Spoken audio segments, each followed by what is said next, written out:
নমস্কার বন্ধুরা, বাসন্তী কিচেনে আপনাদের স্বাগত। আজকে আমরা তৈরি করব গুঁড়ো মাছের চচ্চড়ি। চলো রেসিপিটা দেখে নিই।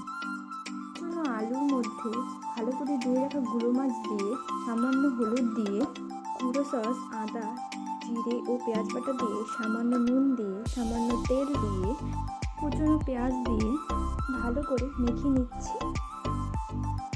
হালকা হাতে মেখে নেব, না হলে মাছগুলো ভেঙে যাবে। মাখা হয়ে গেছে, 10 মিনিটের জন্য ঢেকে দিচ্ছি। 10 মিনিট হয়ে গেছে, ঢাকনাটা সরিয়ে দিয়ে একটি কড়াইতে তেল দিয়ে গুঁড়ো সস দিয়ে দিচ্ছি।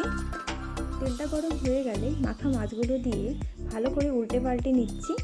আবার 10 মিনিটের জন্য ঢেকে দিচ্ছি। 10 মিনিট হয়ে গেছে, ঢাকনাটা সরিয়ে দিয়ে হালকা হাতে উল্টে পাল্টে নিচ্ছি। সামান্য জল দিয়ে হালকা হাতে নেড়ে চেড়ে নিচ্ছি, না হলে মাছগুলো ভেঙে যাবে। আবার 10 মিনিটের জন্য ঢেকে দিচ্ছি। 10 মিনিট হয়ে গেছে, ঢাকনাটা সরিয়ে দিয়ে নেড়ে চেড়ে নিচ্ছি।